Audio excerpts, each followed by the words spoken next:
అల్లూరి సీతారామరాజు జిల్లా అనంతగిరి మండలంలో ఎన్నారపురం పంచాయతీ రెవెన్యూలో గల పరిధిలో ఆర్ఓఎఫ్ఆర్ పట్టా డి పట్టాలు ఇచ్చిన సరిహద్దులు చూపించలేదు, జిరాయితీ పట్టాలు ఇవ్వలేదు అని ఆంధ్రప్రదేశ్ ఆదివాసీ జేఏసీ రాష్ట్ర వైస్ చైర్మన్ రీసర్వే చేసి నూతన పట్టాలు ఇవ్వాలని డిమాండ్ పెట్టారు. అలాగే అనంతగిరి మండల జనసేన అధ్యక్షులు చుట్టం మురళి, అలాగే పాస్టర్ యోహాను, సర్పంచ్ రామయ్య, టీడీపీ కార్యకర్త కొర్ర రామమూర్తి, అలాగే పంచాయతీ ప్రజలు పాల్గొన్నారు. మెంటాడ్ దగ్గరికి అందుబాటులో ఉంది. ఇంకో పక్క అడ్డదేక కిందకి రొంపిల మీదుగా వెనకదల టూరిజంకి డెవలప్మెంట్ చేయడానికి అక్కడ తాటిపూడి రిజర్వేర్ బ్యాక్ సైడ్ కూడా మనం బోట్ శేఖరాలు పెట్టి అక్కడ డెవలప్మెంట్ గ్లాస్ బ్రిడ్జిల కోసం కూడా ఏర్పాటు చేస్తున్నారు. మేము ఈ ప్రాంతం అంతా కూడా మా పిల్లలందరూ కూడా ఎంటెక్లు, బీటెక్లు, డిగ్రీలు, ఇంటర్మీడియట్లు చదువుకొని ఉన్నారు. టూరిజం డెవలప్మెంట్ అవుతున్నప్పుడు మా కష్టం ఒడ్డెక్కిందని సమయంలో ఈ భూమి అంతా కూడా ఫారెస్ట్ వాళ్ళదని చెప్పేసి మాకు పిడిగిలాంటి వార్త మాకు తెలియపరిచారు. మాకు 1975 నుండి మాకు ఇంతవరకు డీ పట్టాలు ఉన్నాయి కాబట్టి ఈ ల్యాండ్ని జరాయితీ ల్యాండ్ అంటే రెవెన్యూ ల్యాండ్గా ప్రకటించాలని, అలాగే 20 సంవత్సరాలు దాటినకి ప్లేన్ ఏరియాలో ఏదైతే ఫీఓల్డ్ ల్యాండ్ అంటే జరాయితీ ల్యాండ్ చేశారో ఈ ల్యాండ్ మాకు జరాయితీ ల్యాండ్ చేయగలుగుతామని కోరుతూ ఉన్నామని మా గ్రామ ప్రజలందరూ కూడా కోరుకుంటూ ఉన్నామని చెప్పేసి మీరు ఒక 5 రకాల రిప్రజెంటేషన్ తయారు చేయాలి. ఒకటి ఐటీడీపీఓ, జిల్లా కలెక్టరు, ఫారెస్ట్ డిఎఫ్ఓ, ఇక్కడున్న స్థానికంగా ఉన్న ఎమ్మెల్యే, స్థానికంగా ఉన్న పార్టీ ఇన్ఛార్జీలు, అలాగే సీఎం గారికి, డిప్యూటీ సీఎం గారికి వీళ్ళందరూ కూడా మ్యాటర్ ఒకటే, సంతకాలన్నీ కూడా అన్నీ ఒకటే, ఒక అడ్రస్ని మార్చేలాగా రిప్రజెంటేషన్ తయారు చేసుకున్న తర్వాత ఆ రిప్రజెంటేషన్ తర్వాత ఏంటంటే కొన్ని అధికారులకు ఇచ్చేటప్పుడు కొద్ది ఇంగ్లీష్ వరులతోని స్టాంపులు వేసి కొన్ని ఇస్తే అది రేపు పొద్దున్న మనకి ఏమైనా అనుకూలంగా రాలేని వల్ల హైకోర్టుకి కానీ సుప్రీంకోర్టుకి కానీ ఒక పిల్లు వేసుకోవడానికి అవకాశం దొరుకుతుంది. ఒకవేళ కోర్టుకి సంబంధించిన ఏమైనా ఉన్నట్టయితే దాని డబ్బులు మేమే భరిస్తాం, మన యూనియన్ తరఫున భరిస్తాం. అలాగే కోర్టు విషయంలోకి వచ్చేటప్పటికి అవన్నీ సహాయ సేకరణలు మనం అందిస్తాం. కానీ అంతవరకు వెళ్ళదని నేనైతే భావిస్తాను. కానీ మీ అందరూ కూడా యూనిటీగా ఉండి ముందు రిప్రజెంటేషన్లు ఇవ్వండి. అలాగే ఒకవేళ ఏమైనా పవన్ కళ్యాణ్ గారి దృష్టిలోకి ఏమైనా తీసుకెళ్ళడానికి అయితే ఇక్కడ ఎలాగ మండలాధ్యక్షులు ఉన్నారు, మండలాధ్యక్షులు ఒకసారి జిల్లా నాయకులతో మాట్లాడతారు, అలాగే మా వైఫ్ కూడా మాట్లాడతారు. ఎందుకంటే మాకు జనవాణి డ్యూటీ వేస్తారు. అంటే పవన్ కళ్యాణ్ గారు ఆ తరఫున అర్జీలు తీసుకోవడానికి నెలకి 3 రోజులు మా వైఫ్ డ్యూటీ వేస్తారు. అంటే విజయవాడలో ఆయన తరఫున అర్జీలు తీసుకున్నాను. నేను ఆదివాసీ నాయకుడిగా నేను గిరిజన ప్రాంతంలో అన్నీ కూడా తయారు చేసి ఆవిడ కొవ్వడం ఇది తీసుకురాను.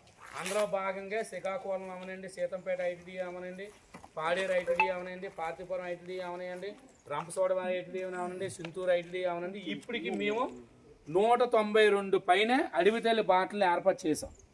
ఇందులో 80% మనం ఇచ్చిన రిపోర్టే, సొంతంగా వెళ్ళి మనం రాసుకొనివి. ఇవి కేంద్ర ప్రభుత్వం నుండి వచ్చిన నిధులు. కేంద్ర ప్రభుత్వం నుండి వచ్చిన నిధులు ఏంటంటే ఇన్నల్లా విస్తాసారంగా వెళ్ళిపోతుండేది. ఈసారి అయితే జాగ్రత్తగా ఖర్చు పెడుతున్నారు. అలాగే వచ్చిన కాంట్రాక్ట్కి కూడా ఏంటంటే ఏజెన్సీ అలవెన్సెన్స్ ఒక 20% ఉంది. ₹1,00,00,000కి వర్క్ చేస్తే ఒక 20 లక్షల రూపాయలు ఏజెన్సీ అలవెన్స్ ಅಂತ ఇస్తారు. ఏజెన్సీ అలవెన్స్ ఏ విధంగా ఇస్తారంటే రాళ్ళు ఉంటాయి, రెప్పలు ఉంటాయి, కింద రోడ్లాగా అవ్వదు కాదు. ఏజెన్సీ అలవెన్స్ కోసం కూడా చాలామంది కాంట్రాక్టులు ముందుకు వస్తుంటారు. ఈ యాసీలో కూడా చాలా రోడ్లు అవుతాయి. బహుశా ఈ 6 నెలల్లో ఈ 3 రోడ్లు మీకు అందుబాటుకు వస్తాయి. కాబట్టి ఇది మీరు బేస్ చేసుకుని టూరిజం డెవలప్మెంట్గా మాకు ఇది విధంగా చెయ్యండి. అన్సర్వే ల్యాండ్ ఏదైతే ఉందో ఓ పక్క రెవెన్యూడ్ కాదని, ఓ పక్క ఫారెస్టోడ్ కాదని ఏదైతే చేస్తున్నారో దాన్ని రెవెన్యూగా చేసి మాకు ఇవ్వండి. అలాగే ఆర్ఎఫ్ఆర్ పట్టాలు ఏదైతే ఇచ్చారో మా ఆర్ఎఫ్ఆర్ పట్టాలకి రైతు భరోసాకు నిమిత్తం మాత్రమే ఇచ్చి ఉన్నారు. మేము చేస్తుంది రెవెన్యూలో ఉందా ఫారెస్ట్లో ఉందా అని మాకు క్లారిటీగా, ఒకవేళ ఫారెస్ట్లో ఉందా అయితే అద్దులతో సహా 3 ల్యాండ్ చూపెట్టండి అని చెప్పేసి మీ అందరూ కూడా రిప్రజెంటేషన్ ఇచ్చినట్టయితే దాని విషయంగా మేము తీసుకుని వెళ్తాం. అలాగే ఇందాక మురళి చెప్పేటప్పుడు కొద్ది సమయం మీకు ఇందాక చూపెట్టాను. బొబ్బుల్లో స్వాతంత్రం వచ్చిన దగ్గర నుండి వాళ్ళకి కనీసం కరెంటు, రోడ్లు, అసలు మౌలిక సౌకర్యాలు తెలియదు. మాకు ఏం చేయాలో పిచ్చెక్కిపోయాం. రిప్రజెంటేషన్ ఇచ్చి ఎక్కిపోతే ఒక 300 మందిని ఒకే దగ్గర పెట్టి పేక్కలు ఉరేసుకున్నట్టు, అయ్యా పవన్ కళ్యాణ్ గారు మీరే కాపాడాలి అని చెప్పి ఒక వీడియో అది నేనే తీశాను నా సెల్ నుండి. పవన్ కళ్యాణ్ గారి దగ్గరికి వెళ్తే మొత్తం రాష్ట్రం అంతా వైరల్ అయితే మేము రాత్రి 7:30కి మొత్తం టైప్ చేసి పంపిస్తే తెల్లారి 9 గంటలకి 16 డిపార్ట్మెంట్లు 2 పొక్లైన్లు పట్టుకొని రోడ్లు లెవెల్ చేసుకుని ఊరిలోకి వచ్చి గ్రామ సభ పెట్టి ఈరోజు మంత్రులు, కలెక్టరు, ఎమ్మెల్యేలు అందరూ పరిగెడుతున్నారు. అది ఒక రకమైన ఉద్యమం.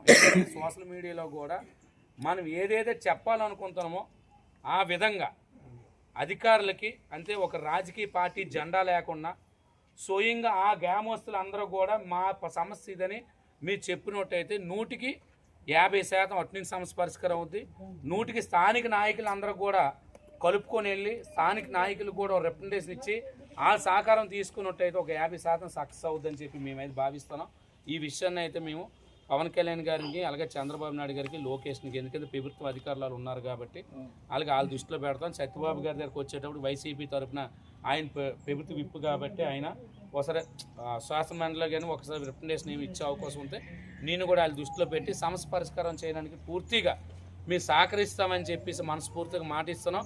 అలాగే ఇందులోనే ఏంటంటే పార్టీలు అతీతంగా అందరూ కూడా మీ సమస్య కోసం ఎవరు ఫైట్ చేయడానికి వచ్చినా సరే వాళ్ళు స్వాగతించండి, వాళ్ళకి గౌరవం ఇవ్వండి అని నేనైతే మనస్ఫూర్తిగా నేనైతే మిమ్మల్ని కోరుకుంటున్నా. నాకు ఈ అవకాశం ఇచ్చిన వేదిక పైన ఉన్న పెద్దలకు, మీకు అందరికీ కూడా జై ఆదివాసీ, జై హింద్, జై ఆదివాసీ.